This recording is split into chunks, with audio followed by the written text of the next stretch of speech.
closed the door this morning. Your dog heard your car pull away, and for the next few hours, on the other side of that door, something happened that scientists have actually put numbers to.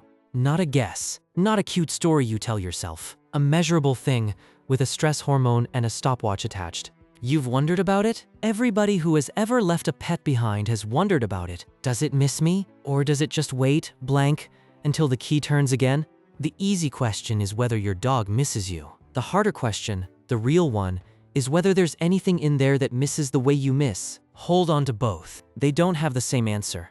Start with what happens the second you leave. In 1998, a researcher named Jozsef Topal took a test built for human babies and pointed it at dogs. The test is famous. It's called the strange situation. And for decades, it was how psychologists measured a child's bond to its mother. Put them in an unfamiliar room. Watch the child explore while the mother is there. Then watch what breaks when she walks out. Topal ran 51 dogs through it, and the dogs behaved like the children. With their owner in the room, they were bold. They explored. They played. The moment the owner left, the confidence drained out of them. When the owner came back, they rushed to reconnect before doing anything else. That has a name. Your dog treats you as a secure base. You are the fixed point it measures the whole room against. And when you walk out the door, you take the fixed point with you. This isn't only a look on its face, it's chemistry. Separate a dog from its person and you can measure the stress in its saliva. A hormone called cortisol climbs, the same one that floods you before a hard exam or a bad phone call. Anxious dogs push it higher. The bond isn't decoration. It runs on the same alarm system yours does. For some dogs, you don't need a lab to see it. You need a neighbor. Minutes after the door shuts, the dog starts to pace. Then it howls at a room that isn't going to answer. It scratches at the exact spot where you disappeared, at the door, until the paint comes off. Owners come home to a shredded cushion and assume it's spite, a punishment for leaving. It isn't spite. It has a clinical name, separation anxiety, and it's closer to a panic attack than a tantrum. The alarm turned all the way up, in an animal that can't follow you and can't understand why it can't. But here's a detail to file away, because it comes back. That cortisol doesn't climb neatly with how long you're gone. The body seems to flag that you're absent more than it counts the hours. Remember that, because the behavior tells a different story. Watch the reunion.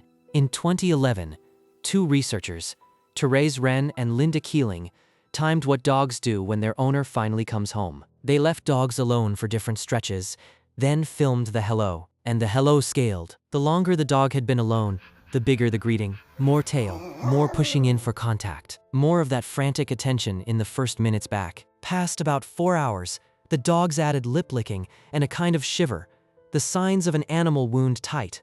So on some level, it does register the weight. Not with a clock, with the size of the relief. Now the part that surprised even the scientists. The bond runs on the exact hormone that ties a parent to a child. In 2015, a team led by Takafumi Nagasawa published it in the journal Science. When a dog and its owner simply look at each other, oxytocin rises in both of them. The dog's gaze lifts the owner's oxytocin, which makes the owner warmer, which lifts the dog's oxytocin in return. A loop. The same loop that fires between a mother and her newborn over a shared gaze. And here's the tell.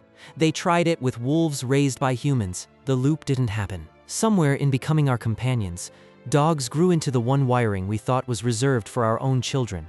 But to miss you, an attachment isn't enough. There are two more things you need. You have to believe someone still exists when they leave the room, and you have to be able to hold on to them once they're gone.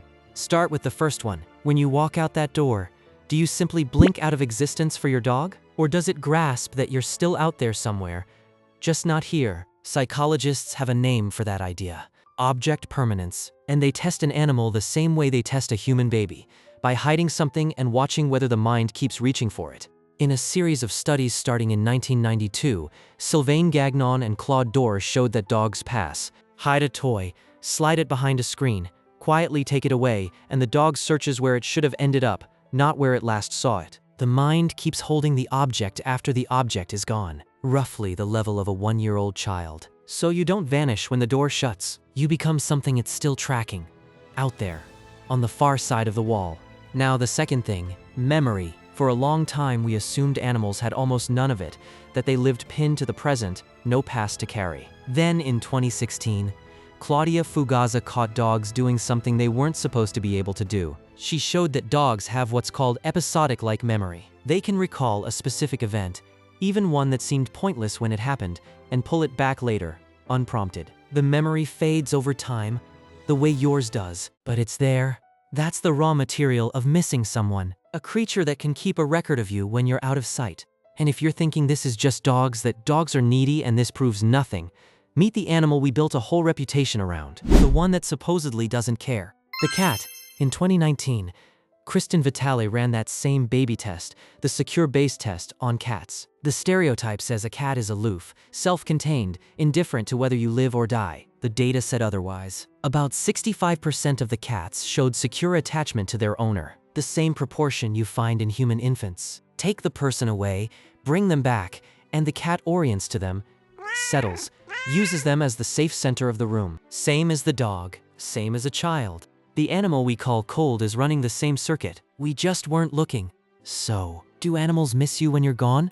Here I have to slow down, because miss is a heavy word, and it carries more than any of these experiments can prove. Start with a warning about ourselves. We are terrible at reading them. Think of the guilty look, the ears back, the eyes down.